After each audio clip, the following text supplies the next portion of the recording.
Hello learners, welcome to my channel solution. So আজকের ক্লাসে আমি তোমাদের সঙ্গে শিশু শিক্ষা ও মনস্তত্ত্ব অর্থাৎ চাইল্ড ডেভেলপমেন্ট পেডাগগির আরও একটা সিটেটের প্রিভিয়াস ইয়ার নিয়ে এসেছি। তো এখানে আমি নভেম্বর 2012 সালে পেপার 1-এ যে প্রশ্নগুলো এসেছিলো সিডিপি থেকে সেগুলো একে একে তোমাদের সাথে অ্যানালিসিস করব। তো প্রত্যেককেই বলবো প্রথম থেকে শেষ অবধি ভিডিওটা দেখবে। আমি অপশান ধরে বিস্তারিত আলোচনা করব, প্রত্যেকটা অপশান ধরে ধরে অ্যানালিসিস করব, ডিটেলসে বলবো। তাই প্রত্যেককেই বলবো প্রথম থেকে শেষ অবধি ভিডিওটা দেখবে, কেউ কিন্তু স্কিপ করবে না। তোমাদের যদি ভিডিওটা ভালো লেগে থাকে তাহলে একটা লাইক করো, বন্ধুদের সাথে শেয়ার করো, এবং যারা আমার চ্যানেল আজকে নতুন তাদেরকে বলবো চ্যানেলটাকে অবশ্যই সাবস্ক্রাইব করবে। তাহলে চলো স্টার্ট করি আজকে আমাদের ক্লাস। দেখো প্রথম প্রশ্ন আমাদের জন্য কি রয়েছে। দেখো ফার্স্ট কোয়েশ্চেনে আমাদের জন্য কি রয়েছে, which one of the following is an example of motor skill. তো মোটর স্কিল কি না, এটা একটা লার্ন সিকোয়েন্স বলতে পারি, মুভমেন্টের যে লার্ন সিকোয়েন্স, যেটা কি না কম্বাইন করে বিভিন্ন স্মুথ এফিশিয়েন্ট অ্যাকশন বা কোনো পার্টিকুলার যে টাস্কে মাস্টারি বা মানে মাস্টার হওয়া আর কি। তো এটাকেই আমরা বলতে পারি মোটর স্কিল। মোটর স্কিল সাধারণতভাবে দুটো ভাগে আমরা ভাগ করে থাকি, একটা কি না গ্রস মোটর হয়, একটা হয় ফাইন মোটর। গ্রস মোটর কি না যেখানে আমাদের বৃহৎ আকার পেশিগুলো কাজ করে তাকে আমরা গ্রস মোটর বলি, আর ফাইন মোটর কি যেখানে আমাদের সূক্ষ্ম পেশিগুলো কাজ করে। তো সেক্ষেত্রে আমরা কি বলতে পারি না এটা হচ্ছে ফাইন মোটর। তো প্রশ্নটা এখানে সেটাই দিয়েছে যে এর মধ্যে কোনটা ফাইন মোটর স্কিল মানে সূক্ষ্ম মোটর স্কিল। তো চারটে অপশান রয়েছে আমাদের কাছে, রাইটিং, ক্লাইম্বিং, হপিং নাকি রানিং। দেখো রানিং করা, হপিং করা, ক্লাইম্বিং করা এগুলোতে কিন্তু প্রত্যেকটাই আমাদের যে বৃহৎ যে পেশিগুলো সেগুলো কাজ করে। তো সূক্ষ্ম পেশি আমাদের কোথায় চালিত হয়, আমাদের অপশান নম্বর 1 যখন আমরা লিখি তখন আমাদের যে হাতের যে ছোট ছোট পেশিগুলো সেই পেশিগুলো কাজ করে থাকে। তো আমাদের অনেকগুলো ফ্যাক্টর রয়েছে যেগুলো আমাদের মোটর স্কিলকে বা মোটর স্কিলের যে ডেভেলপমেন্ট তাকে প্রভাবিত করে। আমাদের যে বডি বিল্ডিং বা পেরেন্টের যে কীভাবে আমাদের মানুষ করে, পেরেন্টিং স্টাইল, নিউট্রিশন বলতে পারি, আমাদের পার্সোনালিটি, আমাদের সোশ্যাল ক্লাস, আমাদের বার্থ অর্ডার, এগুলো কিন্তু প্রত্যেকটাই আমাদের মোটর স্কিলকে প্রভাব বিস্তার করে। ওকে, আশা করি ক্লিয়ার হয়েছে। চলে যাচ্ছে আমাদের পরবর্তী প্রশ্নে। দেখো কোয়েশ্চেন নাম্বার 2 আমাদের জন্য কি রয়েছে, অ্যাডোলেসেন্ট মে এক্সপিরিয়েন্স। অ্যাডোলেসেন্ট মানে কি যারা প্রাপ্তবয়স্ক অর্থাৎ টিনেজার, যাদেরকে আমরা বলতে পারি 13 থেকে 19 বছর, এই বয়সটাকে আমরা টিনেজ বলতে পারি। এবং এগুলো এই যে স্টেজটা এটাকে কি ট্রানজিশনাল স্টেজ বলা হয়, চাইল্ডহুড থেকে অ্যাডাল্টহুডে যাওয়ার এটা ট্রানজিশনাল একটা স্টেজ। এখানে আমরা বাচ্চাদের মধ্যে অ্যাংজাইটি দেখতে পাই বা বিভিন্ন রকম চেহারার পরিবর্তন, মানসিকতার পরিবর্তন, সোশ্যাল চেঞ্জেস, সোশ্যাল অ্যাকসেপ্টেন্স বা তাদের যে ইন্ডিপেন্ডেন্সের মধ্যে যে কনফ্লিক্টস, এই বৈশিষ্ট্যগুলো কিন্তু আমরা এই বয়সে দেখতে পেয়ে থাকি। তো 2 নম্বর প্রশ্ন কি বলেছে, অ্যাডোলেসেন্স মে এক্সপিরিয়েন্স। অ্যাডোলেসেন্টরা তাদের জীবনে কি অভিজ্ঞতা পায়, feeling of fear about sins committed in the childhood. Feeling of fear অর্থাৎ কি তাদের মধ্যে ভয় থাকবে তারা যে ছোটোবেলায় পাপ করেছে, না একেবারেই এইরকম কিছু আমরা বলতে পারি না। সেকেন্ড অপশানে কি বলেছে, feeling of self actualization. Actualization মানে তারা যে কাজটা করেছে তার প্রতি একটা ফিলিংস, না এইরকম কিছু হবে না। থার্ড অপশানে কি বলেছে, ফিলিং অফ স্যাটিয়েশন অ্যাবাউট লাইফ। তাদের যে ফিলিং, তাদের যে লাইফ সম্পর্কে সেই সম্পর্কে ফিলিং, এটাও হবে না। যেটা হবে আমাদের কারেক্ট আনসার সেটা হচ্ছে এই যে বয়স, এই বয়সটাই কি তাদের মধ্যে একটা অ্যাংজাইটি থাকে, সবসময় একটা উদ্বিগ্নতা থাকে তাদের নিজেদের সম্পর্কে, যে আমাদের জীবনে পরবর্তীকালে কি হবে বা মানে এই যে অ্যাডোলেসেন্স, এইখানে তার যে চেঞ্জেসগুলো হয়, বডির চেঞ্জেস বললাম, মানসিকতার পরিবর্তন, তো সব বিষয় নিয়ে সে কিন্তু খুব অ্যাংজাইটিতে ভুগে থাকে। তো অপশান নম্বর 4 হয়ে যাচ্ছে আমাদের এই প্রশ্নের কারেক্ট আনসার। চলে যাচ্ছে আমাদের পরবর্তী প্রশ্নে। দেখো কোয়েশ্চেন নাম্বার 3 কি বলেছে, orthopedically impaired children are likely to have.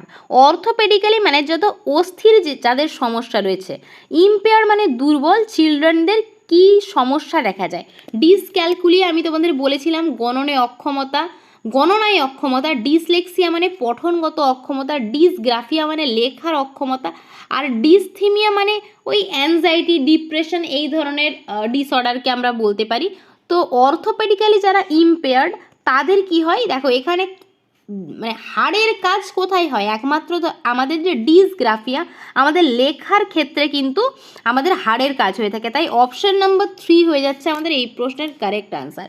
দেখো, ডিসগ্রাফিয়া হচ্ছে একটা লার্নিং ডিসএবিলিটি বলতে পারি, যেটা কি আমাদের রাইটিংকে এফেক্ট করে, এবং এর জন্য কি আমাদের কিছু কমপ্লেক্স সেট অফ মোটর বা ইনফরমেশন অর প্রসেসিং স্কিল দরকার হয়। তো ডিসগ্রাফিয়া কি না, আমাদের যে রাইটিং, যে অ্যাক্ট অফ রাইটিং, তার একটা ডিফিকাল্টি থাকে। এর ফলে কি হয়, আমাদের স্পেলিংয়ে ভুল হয়, আমাদের হ্যান্ডরাইটিং খুব খারাপ হয়ে যায় যখন আমরা পেপারে লিখে থাকি, এবং এটা কি একটা বায়োলজিক্যালি বেসড ডিসঅর্ডার বলতে পারি, with genetic and brain basis. Okay, আশা করি ক্লিয়ার হয়ে চলে যাচ্ছে আমাদের পরবর্তী প্রশ্ন। দেখো, কোয়েশ্চেন নাম্বার 4 আমাদের জন্য কি রয়েছে, পার্শিয়াল রিইনফোর্সমেন্ট। দেখো, পার্শিয়াল রিইনফোর্সমেন্ট, পার্শিয়াল মানে কি, আংশিক, রিইনফোর্সমেন্ট মানে কি আমাদের উদ্দীপনা বলতে পারি, বা রিওয়ার্ড, যেটাকে আমরা সহজ ভাষায় বলতে পারি। তো রিওয়ার্ড বা আমাদের উদ্দীপনা can be applied in actual classroom, এটাকে আমরা অ্যাকচুয়াল ক্লাসরুমে অ্যাপ্লাই করতে পারি। Works based in training animals, এটা কি আমাদের যে ট্রেনিং যে অ্যানিমালস থাকে, যেমন তোমাদের আমি বিহেভিয়ারিস্টিক যে থিওরিগুলো পড়াবো, সেখানে তোমাদের দেখাবো যে কীভাবে এরকম রিইনফোর্সমেন্ট একটা প্রাণীর ক্ষেত্রে কাজ করে। থার্ড অপশনে কি বলেছে, is more effective than conscious reinforcement, এটা অনেক বেশি এফেক্টিভ কন্টিনিউয়াস আমাদের প্রতিনিয়ত যে রিইনফোর্সমেন্ট হয়, এটা কিন্তু খুব এফেক্টিভ। আর লাস্ট অপশনে কি বলেছে, is less effective than continuous reinforcement, এটা কি কম এফেক্টিভ, কন্টিনিউয়াস যে রিইনফোর্সমেন্ট তার থেকে কম। তো এই প্রশ্নের কারেক্ট আনসার হয়ে যাচ্ছে আমাদের অপশন নম্বর 3। যখনই পার্শিয়াল মানে কি আংশিক রিইনফোর্সমেন্ট, এটা কিন্তু এফেক্টিভ বেশি হয় কন্টিনিউয়াস যে রিইনফোর্সমেন্ট হয় তার থেকে। লার্নিংটা অনেক বেশি ফাস্টার হয় যদি রিওয়ার্ডটা কি না প্রত্যেকটা অকেশান, এভরি অকেশানে যদি রিওয়ার্ড দেওয়া হয়, সেক্ষেত্রে কি হয়, লার্নিংটা অনেক বেশি দ্রুত হয়, এবং এটাকে কি বলা হয়, কমপ্লিট রিইনফোর্সমেন্ট বলা হয়। ওকে, রিসার্চ এটাই দেখায় যে রিওয়ার্ড যদি কোনো একটা কাজ ঠিকঠাক করলো বা কারেক্ট রেসপন্স করলো, তারপরে যদি দেওয়া হয়, তাহলে কি এটা অনেক বেশি লঙ্গার হয়, এবং এটাকেই কি বলা হয়, পার্শিয়াল রিইনফোর্সমেন্ট বলা হয়। ওকে, আশা করি বুঝতে পেরেছো। তো অপশন নাম্বার 3 হয়ে যাচ্ছে আমাদের এই প্রশ্নের কারেক্ট আনসার। চলে যাচ্ছে আমাদের পরবর্তী প্রশ্নে। দেখো, কোয়েশ্চেন নাম্বার 5 আমাদের জন্য কি রয়েছে, গিফটেড স্টুডেন্টস আর, গিফটেড মানে আমরা বলি না মাঝে মাঝে যে গিফটেড চাইল্ড, সেই রকম ভগবান প্রদত্ত বা খুব ইন্টেলিজেন্ট যারা, তাদেরকে আমরা বলতে পারি। তো গিফটেড অ্যান্ড ট্যালেন্টেড বলতে পারি আমরা। ওকে, ইন্ট্রোভার্ট ইন নেচার, ইন্ট্রোভার্ট মানে কি যারা বেশি কথা বলতে পছন্দ করে না, নন অ্যাজার্টিভ অফ দেয়ার নিডস, এরা কি না তাদের যে প্রয়োজন সেখানে খুব অ্যাজার্টিভনেস দেখায় না। থার্ড অপশানে কি বলেছে, ইন্ডিপেন্ডেন্ট ইন দেয়ার জাজমেন্ট, তাদের জাজমেন্টে খুব ইন্ডিপেন্ডেন্ট হয়ে থাকে, খুব স্বাধীন হয়ে থাকে। আর ইন্ডিপেন্ডেন্ট অফ টিচার্সদের থেকে স্বাধীন হয়ে থাকে। তো টিচার্সদের থেকে স্বাধীন বা ইন্ট্রোভার্ট বা নন অ্যাসার্টিভ অফ দেয়ার নিডস, এটা আমরা বলতে পারি না। যেটা আমরা বলতে পারি যে গিফটেড অ্যান্ড ট্যালেন্টেড স্টুডেন্ট যারা হয়, মানে means a young or youth or a child বলতে পারি, who performs at or shows the potential for performing at a remarkably high level of accomplishment. Okay, when compared to others at the same age, মানে তাদের বয়সী যারা children তাদের থেকে অনেক বেশি দক্ষ হয় বা এফিশিয়েন্ট হয়। তো এক্ষেত্রে আমরা কি বলতে পারি, এই সব বাচ্চারা তাদের জাজমেন্টে খুব বেশি ইন্ডিপেন্ডেন্ট হয়। মানে অপশন নাম্বার 3 হয়ে যাচ্ছে এই প্রশ্নের কারেক্ট আনসার। চলে যাচ্ছে আমাদের পরবর্তী প্রশ্নে, Vygotsky theory implies. Vygotsky theory আমি তোমাদের বলেছিলাম সামাজিক নির্মিতিবাদ পড়িয়ে দিয়েছি আমি এই থিওরিটা, যারা দেখোনি অবশ্যই কিন্তু প্লেলিস্ট থেকে এই ভিডিওটা দেখে নিও। তো এখানে কি বলেছে, ভাইগটস্কির যে থিওরি কি বলে, after initial explanation do not support a child in solving difficult question. Initial এক্সপ্লানেশনের পর একটা চাইল্ডকে কখনোই সাপোর্ট করা হবে না কঠিন প্রশ্ন সলভ করতে। তো এই প্রশ্নটা, এই অপশানটা আমাদের একেবারেই কারেক্ট হচ্ছে না। সেকেন্ড অপশানে কি বলেছে দেখো, children will learn best in the company of children having IQ lesser than his or her own, অর্থাৎ কি তারা তাদের কাছ থেকেই বেশি শিখবে, সেই সব সঙ্গীতের থেকে বেশি দেখবে যাদের কি তার থেকে যাদের কম আইকিউ তার থেকে বেশি শিখবে না। এরকম আমরা বলতে পারি না যে তার থেকে যাদের কম আইকিউ তাদের কাছ থেকে সে শিখবে।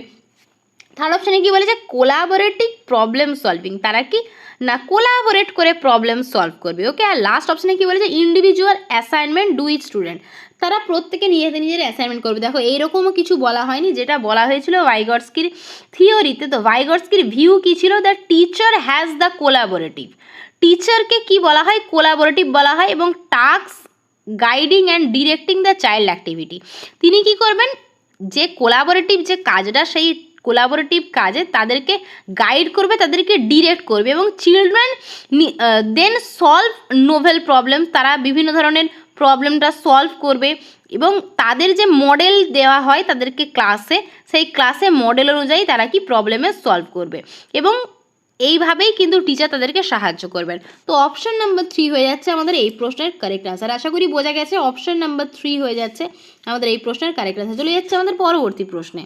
দেখো কোয়েশ্চেন নাম্বার 7 কি বলেছে, in the information processing model of thinking, thinking চিন্তার যে ইনফরমেশন প্রসেসিং, তথ্যের যে প্রক্রিয়াকরণ, সেই মডেলে the following steps are said to take place, কীভাবে স্টেপসগুলো কাজ করে। প্রথমে হচ্ছে response execute, response selection, response মানে প্রতিক্রিয়া, প্রি প্রসেসিং অ্যান্ড ক্যাটেগরাইজেশন। দেখো এটা তোমাদের মনে রাখতে হবে।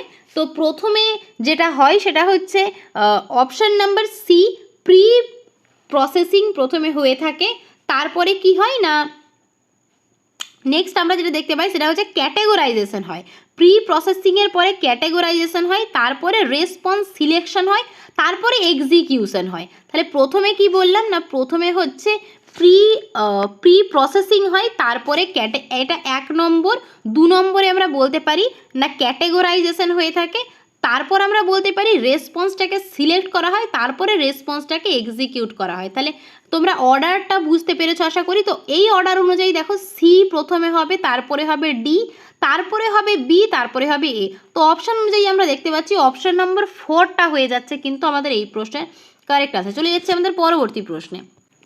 দেখো কোয়েশ্চেন নাম্বার 8 কি বলেছে, child can not distinguish between saw and was, nuclear and unclear, he or she is suffering from. তো এটা আমি তোমাদের আগেও বলেছিলাম। তো 4টে অপশান কি বলেছে, ওয়ার্ড জাম্বলিং ডিসঅর্ডার, ডিসলেক্সেমিয়া, ডিসমরফিয়া, ডিসলেক্সিয়া। তো শকে ওয়াজ বলা, নিউক্লিয়ারকে আনক্লিয়ার বলা। আমি তোমাদের বলেছিলাম যে একটা স্টুডেন্টের মধ্যে যদি এডিএইচডি থাকে, attention deficit hyper activity disorder, এই ধরনের যদি ডিসঅর্ডার থেকে থাকে, তো তার মধ্যে কি হয়, ডিসলেক্সিয়া দেখা যায়। তাই তার ইজ আ মিরপার একটা সিনেমার কথা তোমাদের আমি বলেছিলাম আমির খানের, তো সেখানে এরকম ডিসলেক্সিয়া কিন্তু আমরা দেখতে পাই। তো অপশান নাম্বার 4 হয়ে যাচ্ছে আমাদের এই প্রশ্নের কারেক্ট আনসার। চলে যাচ্ছে আমাদের পরবর্তী প্রশ্নে। কোয়েশ্চেন নাম্বার 9 কি বলেছে, দেখো learning disabilities are generally found. Learning disabilities মানে শিক্ষণে যে দক্ষতার অভাব আর কি বলতে পারি, তো সেটা কোথায় দেখতে পাওয়া যায়, more often in boys are compare to girls, ছেলেদের মধ্যে বেশি দেখতে পাওয়া যায় মেয়েদের তুলনায়। সেকেন্ড অপশন কি বলেছে, মোর often in children belonging to rural areas as compare to urban areas, মানে শহরের থেকে গ্রামের ছেলেদের বেশি দেখা যায়। থার্ড অপশনে কি বলেছে, in especially those children whose parental relatives have such problems, অর্থাৎ কি মানে এখানে জেনেটিক্যালি কথা বলেছে, যাদের পেরেন্টের সমস্যা রয়েছে তাদের এইসব প্রবলেম দেখা যায়। আর লাস্ট অপশানে কি বলেছে, in children with average to superior IQ, বলছে লার্নিং ডিসএবিলিটিস অ্যাভারেজ থেকে যাদের সুপিরিয়ার আইকিউ, প্রত্যেকের মধ্যেই এই প্রবলেমটা দেখা যায়। তো আমরা জেনারেলি যেটা দেখতে পাই সেটা হচ্ছে লার্নিং ডিসএবিলিটিটা often run in the family, মানে বংশ পরম্পরায় এটা কিন্তু আমরা দেখতে পাই। তো যদি বাবা মার মধ্যে প্রবলেম থেকে থাকে, ছেলের মেয়ের মধ্যে কিন্তু প্রবলেমটা আসার সম্ভাবনা থেকে থাকে। তাহলে সেই অনুযায়ী কি বলতে পারি আমরা, অপশন নাম্বার 3 হয়ে যাচ্ছে এই প্রশ্নের কারেক্ট আনসার। চলে যাচ্ছে আমাদের পরবর্তী প্রশ্নে। তো কোয়েশ্চেন নাম্বার 10 কি বলেছে, which of the following would be most appropriate way to encourage disadvantaged children to attend school regularly, অর্থাৎ কি এর মধ্যে কোনটা সব থেকে ভালো উপায় একটা স্টুডেন্টকে স্কুলে আনার জন্য, এনকারেজ করার জন্য। অপশন 1-এ কি বলেছে, not allowing children to attend school, be made a legally punishable offence, অর্থাৎ কি যদি না সে স্কুল অ্যাটেন্ড করে তাকে পানিশমেন্ট দেওয়া হবে। একেবারেই পানিশমেন্টের কথা আমরা বলবো না। সেকেন্ড অপশানে কি বলেছে দেখো, a child collector employed by the school must bring children from homes every day, একজন চাইল্ড কালেক্টরকে এমপ্লয় করা হবে স্কুলে, যে কি না বাচ্চাদেরকে বাড়ি থেকে স্কুলে আনবে, এরকম কিছু করা হবে না। থার্ড অপশানে কি বলেছে দেখো, paying 5 per day to attract children, অর্থাৎ কি স্টুডেন্টদেরকে প্রতিদিন 5 টাকা করে দেওয়া হবে যাতে তারা স্কুলে আসে না, এরকম কিছু করব না আমরা। লাস্ট অপশানে কি বলেছে, ওপেনিং রেসিডেন্সিয়াল স্কুল, অর্থাৎ কি না যেখানে তারা বাচ্চারা শিখবে সেখানে তারা থাকতে পারবে, তো যেখানে তাদের অ্যাবসেন্স হওয়ার সম্ভাবনাটা কম থাকে। তো ইন এ রেসিডেন্সিয়াল স্কুল আমরা বলতে পারি children are absent only when they are ill, otherwise they have to present in their class daily.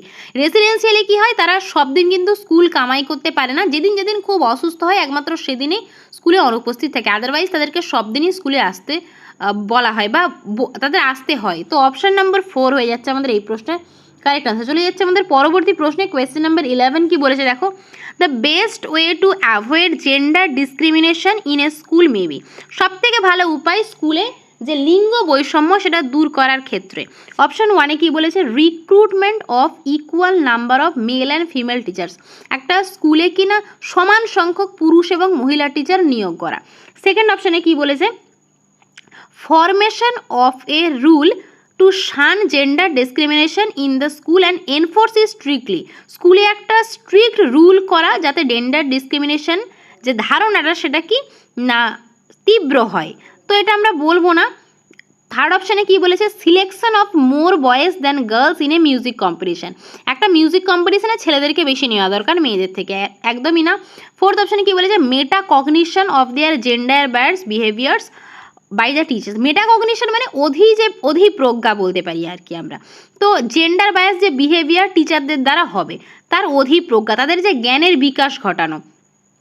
তো যেটা আমরা বলতে পারি এই অপশনের জন্য সেটা হচ্ছে অপশন নম্বর 4, যেটা আমরা বললাম। দেখো স্কুলে যে মেল ফিমেল টিচার একই পরিমাণে থাকলে যে তাদের মধ্যে জেন্ডার ডিসক্রিমিনেশন দূর হবে সেটা আমরা বলতে পারি না, তাদের যে বিহেভিয়ার, তাদের যে জ্ঞানের বিকাশ, সেই জ্ঞানের বিকাশটা বা প্রজ্ঞার বিকাশ যদি তাদের ঘটানো যায়, মনে হয় যদি মানে এরকম ঘটানো যায় তাহলে জেন্ডার ডিসক্রিমিনেশনটা কিন্তু দূর করা যাবে বলে মনে হয়। ওকে, তো চলে যাচ্ছে আমাদের পরবর্তী প্রশ্নে।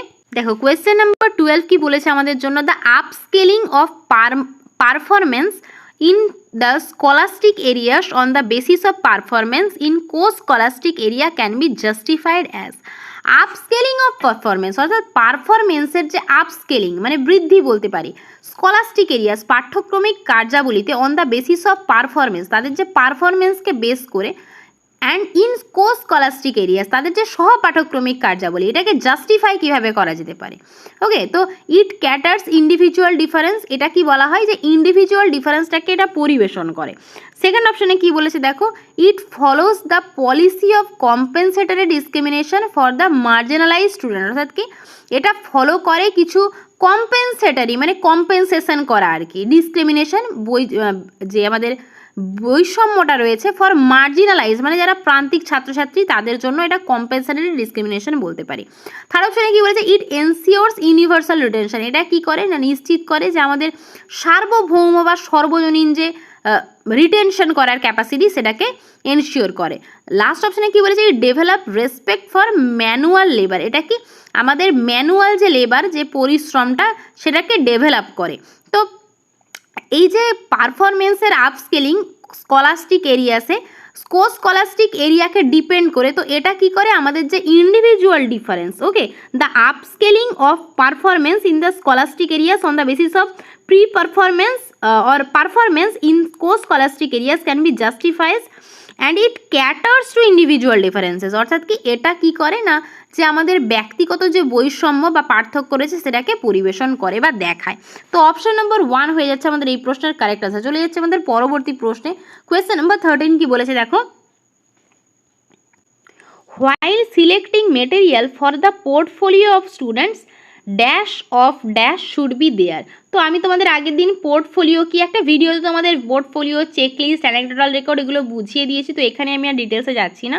তো এর জন্য কি থাকা দরকার, তো এর জন্য আমাদের ইনক্লুশন অফ স্টুডেন্ট এটা আমাদের দরকার।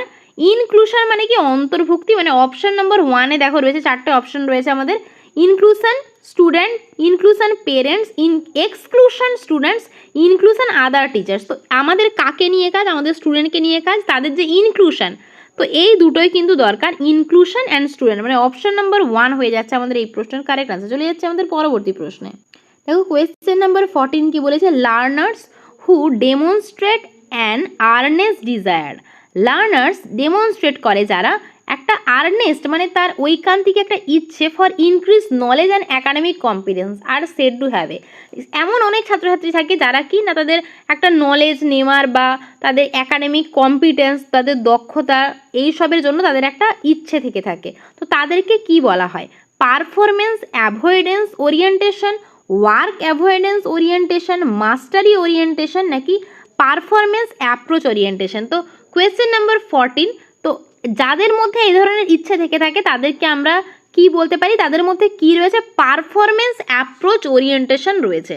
সো পারফরমেন্স ওরিয়েন্টেশন অ্যাপ্রোচ ব্যাপারটা কি না, এটা ডেসক্রাইব করা হয় কিভাবে না, as a student wish to achieve highly on external indicators of success such as grades and the students sense of satisfaction is highly influenced by their grades and it is associated with discouragement in the face of low marks or grade। অর্থাৎ কি, একটু সহজভাবে বুঝিয়ে দিই না, যাদের মধ্যে এই ধরনের ইচ্ছে থাকে তো সেই সব স্টুডেন্টদেরকে কি বলা হয়, তাদের মধ্যে হাইলি অন এক্সটার্নাল ইন্ডিকেটার্স, তাদের মধ্যে সাকসেস বা গ্রেড পাওয়ার এই ধরনের আকুতি তাদের মধ্যে থেকে থাকে এবং এই ধরনের স্টুডেন্টদের স্যাটিসফ্যাকশন ইনফ্লুয়েন্স কি হয়, তাদের গ্রেড দ্বারা নির্ধারিত হয় এবং এটা কার সঙ্গে অ্যাসোসিয়েট করা হয়, with discouragement in the face of low marks on grade.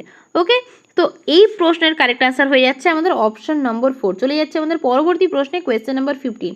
A teacher can make problem solving fun for the students by doing all the following except. অর্থাৎ কি, একজন টিচার প্রবলেম সলভ করতে পারে আনন্দের সঙ্গে, by doing all the following except, তিনি কিভাবে problem solve করতে পারেন, এর মধ্যে কোনটা ছাড়া বলেছে।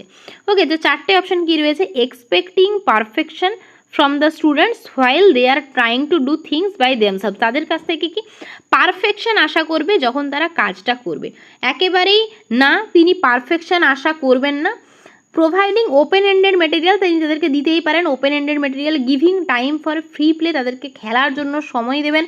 Providing endless opportunities for creative thinking, তাদেরকে ক্রিয়েটিভ থিঙ্কিং করার জন্য অপরচুনিটি দেবে। তো এই তিনটাই করতে পারেন, যেটা তিনি করতে পারেন না সেটা হচ্ছে পারফেকশন আশা করতে পারেন না, মানে অপশন নাম্বার 1 হয়ে যাচ্ছে আমাদের এই প্রশ্নের কারেক্ট আছে। চলে যাচ্ছে আমাদের পরবর্তী প্রশ্নে। কোয়েশ্চেন নাম্বার 16 আমাদের জন্য কি রয়েছে, which of the following the greatest advantage of interdisciplinary instruction is that? Interdisciplinary instruction, interdisciplinary teaching is a method or a set of method আমরা বলতে পারি used to teach a unit across different curricular discipline, মানে discipline শেখানোর জন্য যে different curricular আমরা ব্যবহার করে থাকি, অর দ্য 7th গ্রেড আমরা বলতে পারি, language, arts, science, social studies and teachers might work together to form an interdisciplinary unit on rivers বলতে পারি। তো এই ধরনের কাজের জন্য 7 যে গ্রেড বললাম সেই কাজের জন্য ইন্টারডিসিপ্লিনারি ইউনিট আমাদের গঠন করা হয়। তো এর যে ইনস্ট্রাকশন সেটা কি হয়, student are given opportunities to generalize and apply newly learn knowledge in multiple context, তাদেরকে কি অপরচুনিটি দেওয়া হয় সাধারণীকরণ করার জন্য এবং তাদের যে নিউলি লার্ন নলেজটা রয়েছে মাল্টিপল কনটেক্সটে। ওকে, সেকেন্ড অপশানে কি বলেছে দেখো, teachers are less likely to feel overwhelmed by the multiplicity of topics needed to be addressed in a traditional curriculum. অর্থাৎ কি, টিচাররা অতটা ফিল করে না বা ওভারওয়েলম হয় না মাল্টিপ্লিসিটি অফ টপিক্সের যে মাল্টিপ্লিসিটি হয় needed to address in traditional কারিকুলামে, যে প্রথাগত যে কারিকুলাম, ওকে, সেখানে ওভারওয়েলম হয়। থার্ড অপশানে কি বলেছে, students are less likely to develop a dislike for particular topics of different subject area, স্টুডেন্টরা কি না অতটা তাদের যে ডিসলাইকটা সেটা ডেভেলপ করে না, ডেভেলপের ডিসলাইক, তাদের ডিসলাইকটা ডেভেলপ হয় কোনো একটা পার্টিকুলার টপিক বা সাবজেক্ট এরিয়াসের ক্ষেত্রে। লাস্ট অপশানে কি বলেছে, teachers are permitted greater flexibility in planning lessons and activities, তারা কি না স্টুডেন্টদেরকে ফ্লেক্সিবিলিটি দেয় কোনো লেসন বা অ্যাক্টিভিটিস প্ল্যান করার ক্ষেত্রে। তো এই যে ইন্টারডিসিপ্লিনারি ইনস্ট্রাকশন, এর যে গ্রেটেস্ট অ্যাডভান্টেজ আমরা বলতে পারি, সবথেকে সুবিধা বলতে পারি, তো স্টুডেন্টদেরকে কী করা হয়, এখানে অপরচুনিটি দেওয়া হয় তাদেরকে জেনারেলাইজ করার জন্য, এই যেটা তারা নতুন শিখছে সেই নতুন শেখাটাকে কোথাও তারা ব্যবহার করতে পারে। তো অপশন নম্বর 1 হয়ে যাচ্ছে আমাদের এই প্রশ্নের কারেক্ট আনসার। চলে যাচ্ছি আমাদের পরবর্তী প্রশ্নে। Successful inclusion requires the following except. Successful inclusion মানে অন্তর্ভুক্তিকরণ প্রয়োজন, এর মধ্যে কোনটা কোনটা ছাড়া? Segregation, capacity building, involvement of parents, sensitisation. দেখো এই প্রশ্নের কারেক্ট আনসার হয়ে যাচ্ছে আমাদের অপশন নম্বর 1। তো সেগ্রিগেশন ছাড়া কিন্তু প্রত্যেকটাই আমাদের সাকসেসফুল ইনক্লুশনে প্রয়োজন হয়। তো আমাদের যে সাকসেসফুল ইনক্লুশনের জন্য প্ল্যানিং আমরা করে থাকি, আমরা টাইম অ্যালোকেট করে থাকি, resource, strategy, intervention, appropriate student support and of course and can do attitude. তো এর মধ্যে কিন্তু সেগ্রিগেশনটা আমরা আনবো না। ক্যাপাসিটি বিল্ডিং, পেরেন্টসদের ইনভলভমেন্ট, সেন্সিটাইজেশন এইগুলো কিন্তু সবই আসতে পারে। তো অপশন নম্বর 1 হয়ে যাচ্ছে আমাদের এই প্রশ্নের কারেক্ট আনসার। চলে যাচ্ছে আমাদের পরবর্তী প্রশ্নে। দেখো কোয়েশ্চেন নাম্বার 18 কি বলেছে, which of the following characteristic is the hallmark of problem solving approach. এর মধ্যে কোনটা প্রবলেম সলভিং ক্যারেক্টারিস্টিকের হলমার্ক বলতে পারি বা বৈশিষ্ট্য বলতে পারি? There is usually one approach for getting the right answer. এটা কি না একটাই অ্যাপ্রোচ থাকে রাইট অ্যান্সার পাওয়ার জন্য। সেকেন্ড অপশানে কি বলেছে, the problem is based on one principal or topic. এটা কি না এই যে প্রবলেমটা এটাও একটা টপিকের ওপরেই বেস করা হয়। থার্ড অপশানে কি বলেছে, there is an implicit hint given in the problem statement. অর্থাৎ কি আমাদের অনেক হিন্ট দেওয়া থাকে, এখানে লুক্কায়িত থাকে প্রবলেম সলভিংয়ের ক্ষেত্রে বা প্রবলেম যে স্টেটমেন্টগুলো থাকে। This problem is original. এই প্রবলেমটা কি হয় না অরিজিনাল হয়, বাস্তবের অস্তিত্ব থেকে থাকে। তো এই যে প্রবলেমটা, এই প্রবলেম সলভিং যে অ্যাপ্রোচ তার একটা ক্যারেক্টারিস্টিক কি বলতে পারি না, এটা খুব স্পষ্ট হয়। এখানে প্রবলেম যে স্টেটমেন্টগুলো দেওয়া থাকে, ইমপ্লিসিট হিন্ট দেওয়া থাকে, প্রচণ্ড ক্লু দেওয়া থাকে স্টুডেন্টদেরকে, যাতে করে তারা কি না প্রবলেমটাকে সলভ করতে পারে। তো অপশন নম্বর 3 হয়ে যাচ্ছে এই প্রশ্নের কারেক্ট আনসার। চলে যাচ্ছে আমাদের পরবর্তী প্রশ্নে। Question number 19, which would be the best first themes to start in a nursery class. Nursery ক্লাসে সব থেকে বেস্ট টপিক বলতে পারি কি হতে পারে ক্লাস শুরু করার ক্ষেত্রে? My family, my best friend, my neighbourhood, my school. তো তোমরা প্রত্যেকেই আশা করি জানো যে ফ্যামিলি থেকেই কি হয় না স্টুডেন্ট একটা আসে, তো ফ্যামিলি দিয়েই কিন্তু প্রথমে নার্সারি ক্লাসে ফার্স্ট থিম শুরু করা যেতে পারে। তো অপশন নম্বর 1 হয়ে যাচ্ছে কারেক্ট আনসার। চলে যাচ্ছে আমাদের পরবর্তী প্রশ্নে। কোয়েশ্চেন নাম্বার 20 কি বলেছে, in order to instill a positive environment. একটা পজিটিভ এনভায়রনমেন্ট দেওয়ার জন্য প্রাইমারি ক্লাসে একটা টিচারের কি করা উচিত? Allow them to make groups on their own on the basis of sociometry during group activities. তাদেরকে কি না সুযোগ দেবেন সোশিওমেট্রির ওপরে গ্রুপ অ্যাক্টিভিটি করার ক্ষেত্রে। সেকেন্ড অপশানে কি বলেছে, narrate stories with positive endings. সেই সব স্টোরিজ বলবে যেখানে একটা সদর্থক শেষ থাকবে। থার্ড অপশানে কি বলেছে, wish each child in the morning. প্রত্যেকটা চাইল্ডকে মর্নিংয়ে উইশ করা। লাস্ট অপশানে কি বলেছে, not discriminate and set same goal for every child. কারোর মধ্যে বৈষম্য করার দরকার নেই, প্রত্যেকটা চাইল্ডকে তাদের প্রত্যেকের জন্য সমান গোল নির্দিষ্ট করে দেওয়া দরকার। তো এই প্রশ্নের সঠিক উত্তর কি হবে? Option number 4। কারো মধ্যে ডিসক্রিমিনেশন তৈরি করা যাবে না এবং প্রত্যেকের জন্যই সেম গোল তৈরি করতে হবে। In order to instill a positive environment in a primary class, A teacher should not discriminate and set same goal for every child. তো অপশন নম্বর 4 হয়ে যাচ্ছে আমাদের এই প্রশ্নের কারেক্ট আনসার। চলে যাচ্ছে আমাদের পরবর্তী প্রশ্নে। কোয়েশ্চেন নাম্বার 21 কি বলেছে দেখো, which of the following is true in relation to errors made by children. এর মধ্যে কোনটা সত্য স্টুডেন্টদের ভুল করার ক্ষেত্রে? A teacher should not notice every errors otherwise syllabus should not be cover. অর্থাৎ কি টিচার সমস্ত ভুল দেখবে না, কেননা যদি দেখে তাহলে সিলেবাস শেষ করা যাবে না। সেকেন্ড অপশানে কি বলেছে, correcting every error would take too much time and be tiresome for a teacher. যদি প্রত্যেকটা ভুল টিচার শুধরে দেন তাহলে অনেক সময় লাগবে। থার্ড অপশানে কি বলেছে, errors can be corrected by the children themselves. এররটা কি তারা নিজেরাই সলভ করবে। Therefore a teacher should not immediately correct them. Immediately teacher সেটাকে সলভ করবেন না বা কারেক্ট করবেন না। লাস্ট অপশানে কি বলেছে, if a teacher is not able to correct all errors যদি একজন টিচার সমস্ত এরর সলভ করতে বা সঠিক করতে যদি এবেল না হন, ইট indicates that the system of teacher education and fail, অর্থাৎ কি টিচারের যে সিস্টেমটা সেই সিস্টেমটা ফেল করে গেছে। অবশ্যই যদি তিনি স্টুডেন্টদের যে এরর সেটা সলভ করতে নাই পারেন তাহলে সিস্টেমটাকেই পরিবর্তন করা দরকার। মানে অপশন নাম্বার 4 হয়ে যাচ্ছে আমাদের এই প্রশ্নের কারেক্ট আনসার। চলে যাচ্ছে আমাদের পরবর্তী প্রশ্নে। কোয়েশ্চেন নাম্বার 22 কি বলেছে দেখো, Monica a maths teacher asks Radhika a question. Monica একজন গণিতের শিক্ষিকা রাধিকাকে একটা প্রশ্ন জিজ্ঞাসা করছে। On not getting any answer from Radhika she quickly moves on and asks Mohan another question. যখন রাধিকা উত্তর দিতে পারছে না তখন সে মোহনের কাছে যাচ্ছে এবং প্রশ্ন জিজ্ঞাসা করছে।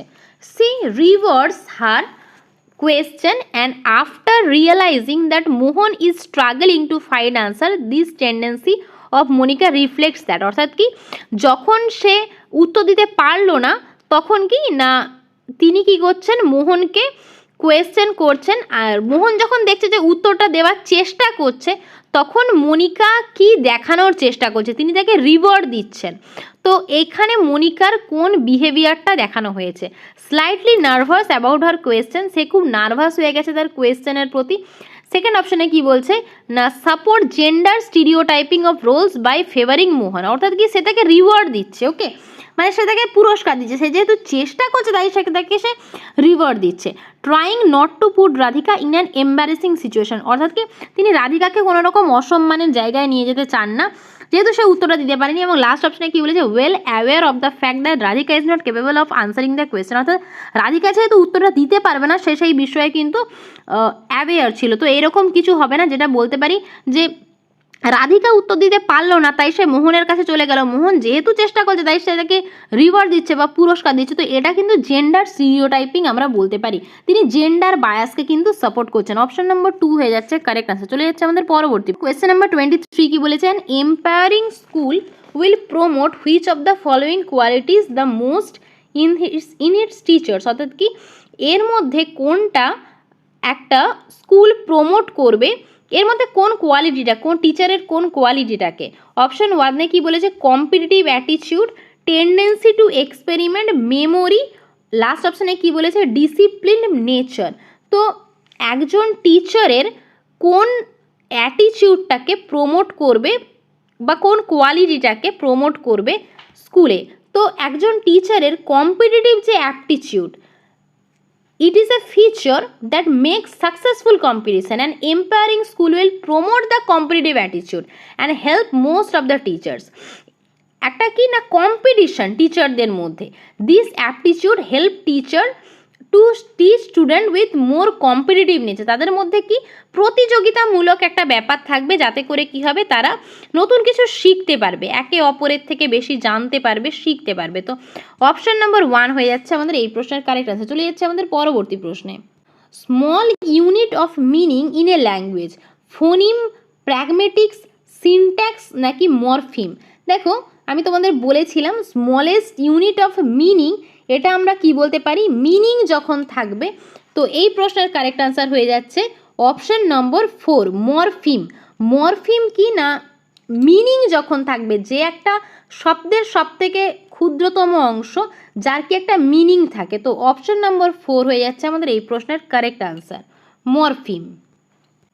চলে যাচ্ছে আমাদের পরবর্তী প্রশ্নে। কোয়েশ্চেন নাম্বার 25 কি বলেছে দেখো, IQ scores are generally correlated with academic performance, moderately, least, perfectly or highly. So question number 25, IQ score correlate করা হয় অ্যাকাডেমিক পারফরমেন্সের সঙ্গে খুব বেশি, হাইলি বলা হবে।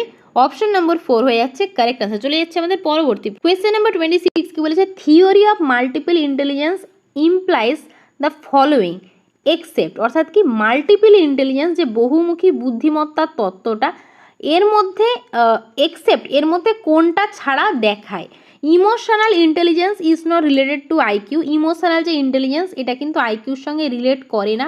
সেকেন্ড অপশনে কি বলেছে, intelligence is a distinct set of processing operations used by an individual to solve problem, অর্থাৎ কি ইন্টেলিজেন্স একটা মানে distinct set of processing operation, একটা স্বতন্ত্র প্রসেসিং প্রক্রিয়ার যে অপারেশনের যে প্রক্রিয়া সেটা কি না ইন্ডিভিজুয়াল যেখানে প্রবলেমটাকে সলভ করতে পারে। Discipline should be presented in a number of ways, ডিসিপ্লিনটাকে বিভিন্নভাবে দেখানো যেতে পারে। এবং লাস্ট অপশানে কি বলেছে, learning could be assess through a variety of means, লার্নিংটাকে অ্যাসেস করা যায় বিভিন্নভাবে বা বিভিন্ন অর্থে। তো এই প্রশ্নের কারেক্ট আনসার হয়ে যাচ্ছে option number 2। Option number 2, intelligence is a distinct set of processing operation by an individual solve problems. এটাই কিন্তু মাল্টিপল ইন্টেলিজেন্সে এটা বাদ দিয়ে কিন্তু বলা হয়েছে। বাকি ইমোশনাল ইন্টেলিজেন্স আইকিউর সঙ্গে রিলেটেড নয়, বা আমরা বলতে পারি যে discipline should be presented in a number of wedge.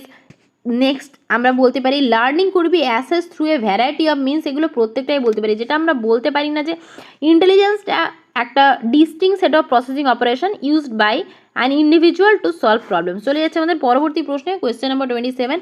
Assessment for learning takes into account the following except. Assessment of learning, লার্নিংয়ের যে অ্যাসেসমেন্ট এর মধ্যে কোনটা বাদ দিয়ে হয়? Needs of student, mistake of students, learning style of students and strength of students. Okay, so question number 27 answer will be option number 1. So mistake of স্টুডেন্টদের যে ভুল এটা বাদ দিয়ে কিন্তু অ্যাসেসমেন্ট আমাদের হয়ে থাকে। আমাদের এখানে নিড দেখা হয়, তাদের লার্নিং স্টাইল দেখা হয়, স্টুডেন্টের স্ট্রেংথও কিন্তু দেখা হয়। ওকে, আচ্ছা, এই যে তোমাদের কোয়েশ্চেন নাম্বার 26, সেখানে তোমাদের যে মাল্টিপল ইন্টেলিজেন্স, তো সেখানে তোমাদের 7টা টাইপের মাল্টিপল ইন্টেলিজেন্স কিন্তু বলা হয়। মাল্টিপল ইন্টেলিজেন্স হাওয়ার্ড গার্ডেনারের একটা থিওরি, যেখানে একটা বই রয়েছে তার frames of mind the theory of multiple intelligence, সেখানে কিন্তু এই মাল্টিপল ইন্টেলিজেন্স থিওরির কথা বলা হয়ে থাকে। চলে যাচ্ছে আমাদের পরবর্তী প্রশ্নে। কোয়েশ্চেন নাম্বার 28 কি বলেছে, one of the identical twin brothers, identical twin, fraternal twin আমি তোমাদের পড়িয়েছিলাম, is adopted by a socio-economically rich family and the other by a poor family। একজন কি বড় বাড়িতে মানুষ হয়েছে, একজন গরিব পরিবারে মানুষ হয়েছে। After 1 year which one of the following may be most likely observed about their IQ score? এর মধ্যে কোনটা সব থেকে ভালোভাবে অবজার্ভ করা যাবে? The boy with poor family will score greater than the boy with rich socio economic family. যে গরিব বাড়ির ছেলে তার মধ্যে বেশি আইকিউ দেখা যাবে র্যাদার দ্যান কি যে ধনী পরিবারে মানুষ হয়েছে। Socio economic level does not affect IQ score. Socio economic লেভেলটা, আর্থিক অবস্থা কোনোভাবেই আইকিউকে প্রভাব ফেলে না। The boy with rich socio economic family will score greater than the boy with poor family. যে ধনী পরিবারের শিশু সে কি তার আইকিউতে বেশি প্রভাব পড়বে গরিব পরিবারের ছেলের থেকে। Both of them will score equally, তাদের যে স্কোর সেটা কি ইকুয়ালি হবে। তো সোশিও ইকোনমিক লেভেল, যেটা অপশন নম্বর 2, যে সোশিও ইকোনমিক লেভেল 1 বছরের মধ্যে কিন্তু কোনো রকমভাবে আইকিউ স্কোরকে প্রভাব বিস্তার করে না। অপশন নম্বর 2 হচ্ছে এই প্রশ্নের কারেক্ট আনসার। চলে যাচ্ছে আমাদের কোয়েশ্চেন নাম্বার 29-এ, which one of the following optimizes motivation to learn. এর মধ্যে কোনটা শিখনের যে প্রেরণা সেটাকে অপটিমাইজ করে?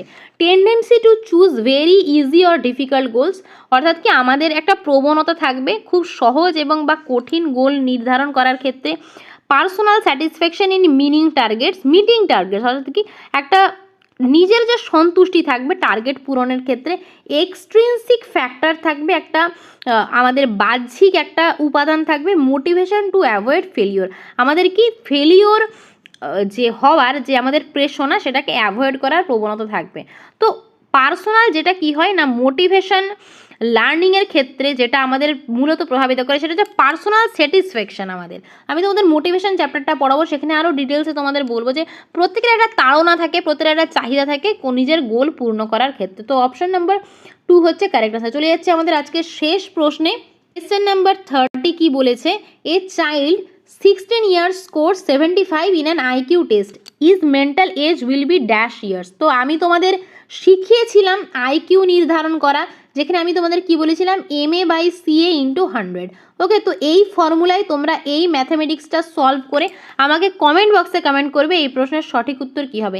এই প্রশ্নটা আমি তোমাদের হোমওয়ার্কে দিলাম, তোমরা আমাকে কমেন্ট বক্সে কমেন্ট করবে। প্রশ্নটা আমি আরেকবার পড়ে দিচ্ছি। A child of 16 years score 75, একটা 16 বছরের বাচ্চা যে কি আইকিউ টেস্টে কি 75 স্কোর করে থাকে, তো তার মেন্টাল এজটা কত হবে? আর এই মেন্টাল এজের কনসেপ্টটা কে দিয়েছিল সেটাও কিন্তু তোমরা আমাকে কমেন্ট বক্সে কমেন্ট করবে। তো আজকের ভিডিওটা এই পর্যন্তই। তোমাদের যদি ভিডিওটা ভালো লেগে থাকে তাহলে প্রত্যেককেই বলবো একটা লাইক করো, বন্ধুদের সাথে শেয়ার করো, এবং যারা আমার চ্যানেলে আজকে নতুন তাদেরকে বলবো চ্যানেলটাকে অবশ্যই সাবস্ক্রাইব করবে। Thanks for watching.